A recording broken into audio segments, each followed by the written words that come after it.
Sorbelli here, down in Florida, giving some ukulele lessons, some tips, some advice, a little bit of practice buddy video time. Some Johnny Cash, Ring of Fire. I love the horn parts. It's probably my favorite part of the song. But the Wayne Sorbelli way is to play all the instruments on the ukulele if I can.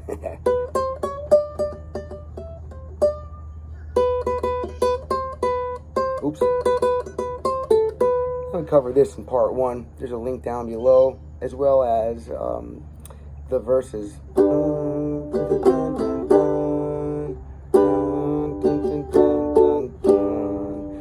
Now, the chorus to the song, that's what this video is for specifically. You can continue to use the D, just to refresh. There are several ways to make, actually there's more than one way to make almost all the chords. And depending on where you're coming from and where you're going to may determine what chord shape you'll use. Or personally, size of your hand, how strong you are, blah, blah, blah. Okay, so there's more than one way to do it, and not one way is better than the other, depending on the circumstances at the time, okay? So now, we're toggling between G, C, G, D, G, C, G, D. Well, this D to G change can be troublesome for people when you're just starting out or even intermediate. Now, there's several ways to make this D. The D is 2nd fret, 4th, 3rd, and 2nd strings. Remember, we're counting them towards our face. String 1, 2, 3, 4. So barring or squishing down those 3 is the chord. You can do 4 or 5 different versions of this, really. Here's the one I like almost the most. I keep my finger here, and I only pick these 3 strings. If I want to get this one in there, I've got to either pull my finger out enough to where it's leaving this first string open under there, which requires some more years of practice. Some people might be able to do it just because of the nature of your hand. It took me a couple years to be able to bend my finger back that way. And then that opens that string up. So I'm getting 2nd fret, 2nd fret, 2nd fret, open, or I don't worry about it. I clamp all the 2nd fret, and then I just don't strum the last string. This gives me all of the notes needed to make the chord completely. This would be an extra note. That is just an extra A note, and I have an A right here. So if you listen, they even sound exactly the same. So a little bit out of tune, or they would sound exactly the same. Now, so if I'm playing it here, I don't have to play it there. Okay, I have the chord. I'm just not going to hold it this way and strum this string because this note is not on the chord. It's a chord, but it's not the D chord, okay? We want the D, that's this. So of the ways to make the chord, I want to show you each one separately. A subtitle for this video can be all the ways to make the damn D chord. Okay? Number 1 is to simply bar down. Let me show you what's happening here. Here's your C chord, right? C, C sharp, D. The alphabet of music is A, B, C, D, E, F, G. A space or a black key, if you will, between each white key of the piano, if you will. Except there is no space between E and F, and there's no space between B to C. Those go white key to white key on the piano. No black key between them. Otherwise, it's A, black key, B. No black key, right to C, white. Black, C sharp, D, white. Black, D sharp, E, white. F right next to it, white. Now, each string of the piano is just like a keyboard, okay? Except it's starting on the note that we tuned it to. In this case, there's G. So G, G sharp, A, right? So I'm getting my A note there. I don't need this extra A note in the bottom. When we're taking the C chord, we're playing the notes that make the C chord, okay?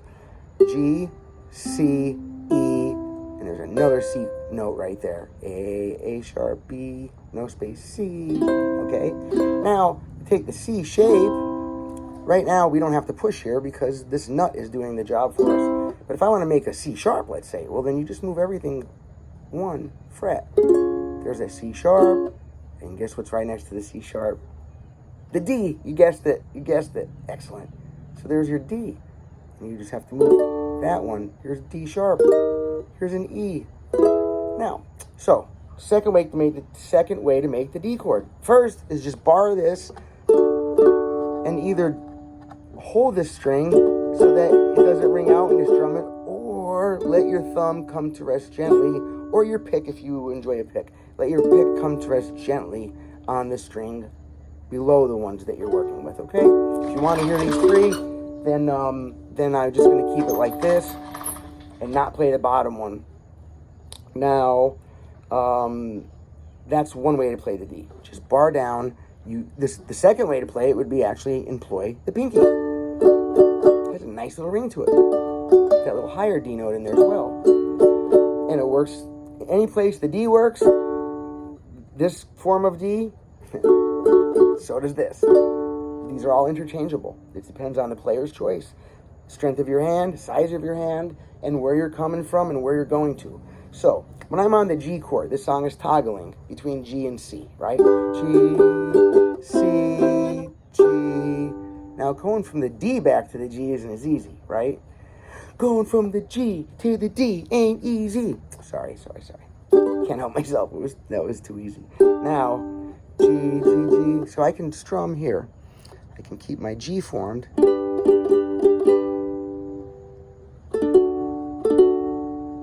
Now I can either come back to this G form, or what I like to do is keep that barred. This is a little G chord, right? Bar these and put that there. It's the same thing as doing this. I'm covering these 2 on 2nd frets, that on the 3rd fret. There's 1 G. Here's another way to make a G chord. So now if we use this way to make the D, right? Just don't strum the bottom one. To make the G, I just have to add that note. Except now I'm not strumming this. So for the D, I'm strumming these 3. For the G, I'm adding this note, and I'm strumming 1st, 2nd, and 3rd strings. So you can play the whole damn song like this. Watch. G, G, G, G, G, C, C, G, G, G, G, G, D, D, G, G, G, G, C, C, G, G, G, G, D, D, G. It works for the verse, or it works for the chorus. Oops.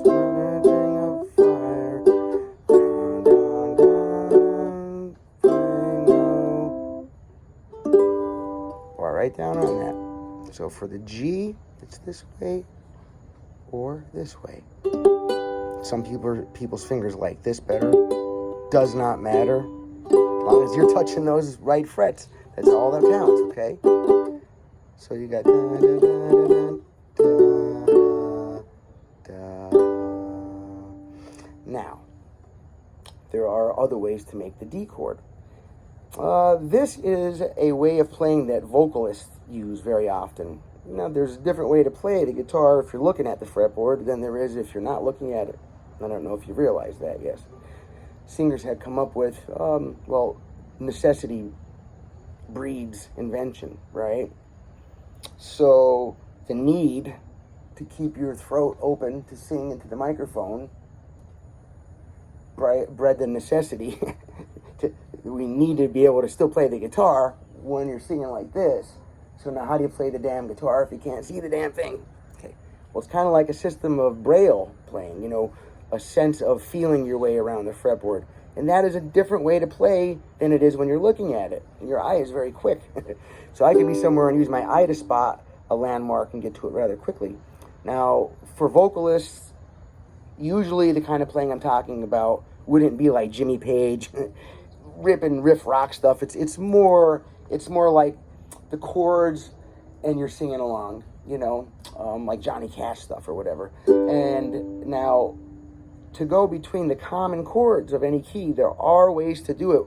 It allows us to feel our way around. It's one of the very, very main reasons for using a capo, is once you get used to this braille way of playing the guitar, then you could just do it in every key. Don't have to ever look at the fretboard again. All right.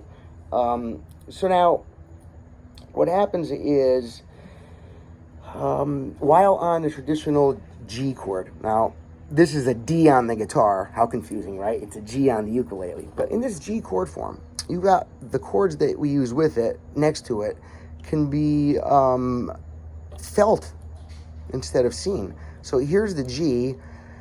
To go to the D, you leave this finger on there. That's the common note between the D and the G chord, is this A, okay? So you leave this, I'm sorry, this is your C, D note right here. So the D is the common note between the G and the D chord, okay? So this D note, or first finger, can stay put, and then I straddle it with these two. You see? So I'm going from my G here, right? And I'm going to leave my first finger planted, and that's my guide finger. This one slips above it, this one slips below it, and I don't have to see that. My hand can feel, my fingers here can feel it straddle that and straddle that. And by the way, that is the smallest footprint that the human hand can make on a fretboard. Okay, that is designed to be the most efficient, smallest area that one's hands can apply to the fretboard. You see some of these larger gentlemen, like the famous Israel, the ukulele player. He was a mammoth man, and he had gigantic, girthy fingers. But still, the fingertips, when you put them together like this, can cover a fret, okay? First finger, and then the other one straddle it, and that gives you the smallest footprint. So, small frets, big hands, you got to make a small footprint. So this is one way to do it. And now I don't have to move that first finger. That stays there like a guide the whole time.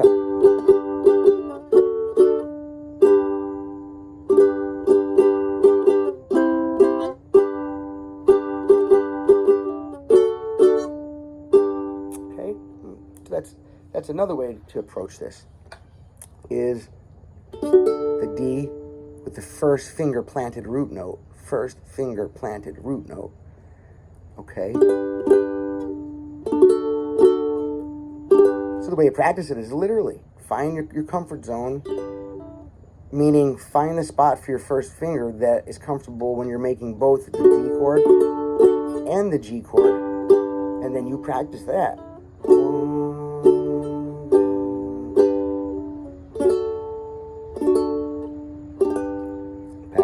And back and forth and back and forth. Every single one of these options should be second nature. Every single one of them, because there will be a time and a place for each one. And you'll make that decision so quickly in your mind, you won't be aware of it. Your hand will do it because it's the most efficient thing to do. Okay? You won't have to think about it. These techniques become muscle memory after you do them so many times. If you're practicing properly, if you're practicing too fast, you're practicing your mistakes. And if you practice your mistakes, you're going to get pretty freaking good at them. So, number one, slow the hell down. Everybody, every single person, slow the hell down. Comprehend. Listen to what you're doing. We are playing an instrument of sound, of frequency. Feel the vibrations. Listen. Use your ears. Don't just think, I want fret 1, and look there and hit it. If it sounds wrong, you're wrong. Even if you were supposed to hit that fret, if it sounds wrong, it's wrong. So maybe you're out of tune. Maybe you're pushing it too hard. Maybe you're not pushing it hard enough. Maybe the song's in a different tuning. Maybe the person who wrote the tablature out was wrong, and they wrote the wrong note for you, right? Use your ear. Use your ear, number one. Use your ear. Only after you're in tune. Once your instrument's in tune, then you can use your ear, and it's the most powerful skill you have in your box. Now, if your instrument is not in tune, it doesn't mean anything. You don't have any foundation for your listening. Okay, you'll hear sounds, but they won't be notes. Big difference. Notes add up together to make chords. Sounds just make noise, unless you're lucky. Now, we'll get on to the next version here. G, G, keep your first finger planted, D.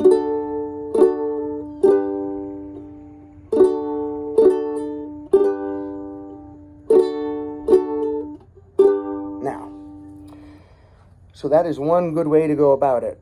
Another way is when you're straddling that first finger to make the D. This is a common fingering, okay? It's a nice, easy shape of the hand. It's quite natural, actually.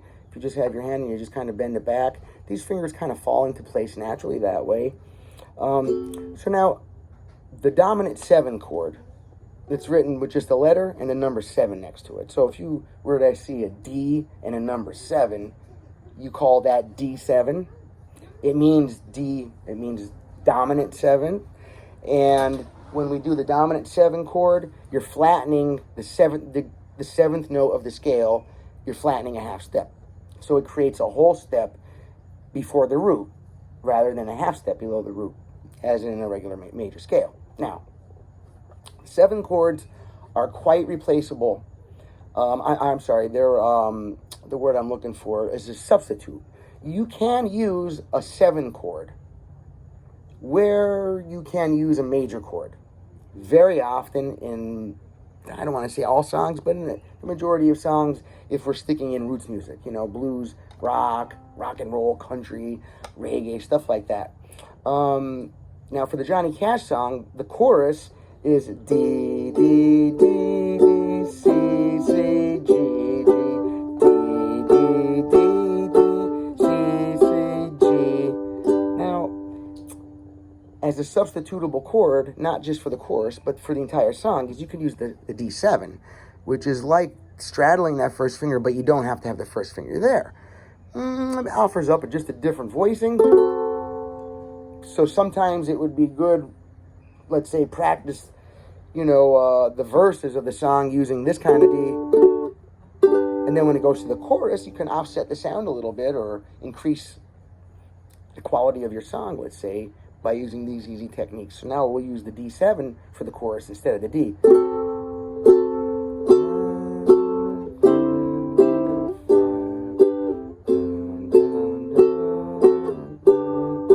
Oops.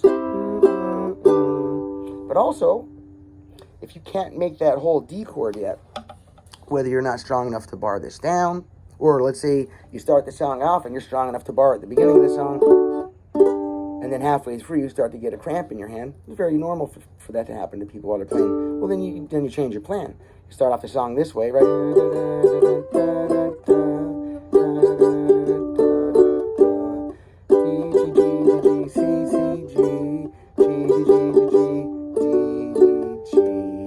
Now give my hand a break. D, C7. That's D.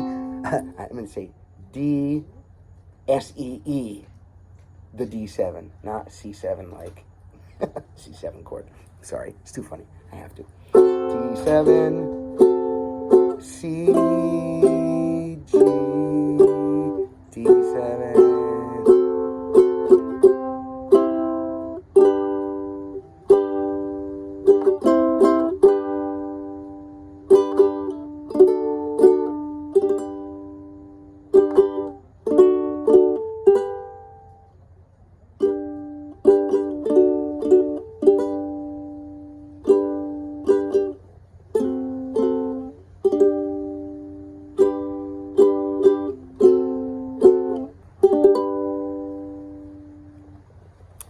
G, version 1, G, version 2, whatever works for you, depending on what part of your hand hurts least at any one given time. D, version 1, which I didn't show you yet. It's just these 3 fingers. That works for most people. If you can keep that pinky up off that bottom string and leave enough room to grab that. Now, some people's hands are big enough that they can put one finger here and one finger to take both of those. And that's okay, you know. This works. It's just a little harder to switch that much of a movement. So I don't prefer this one, but you should certainly know how to make it. There's the D chord. That bottom open because there's nothing in its way now. Remember, if we're barring all of them, you don't hit this string because that note is not in the D chord. But if you're barring them all and you don't hit that string, then that's okay. If you want to hit the string, you have to either pull your finger out to avoid it or add the note of the chord.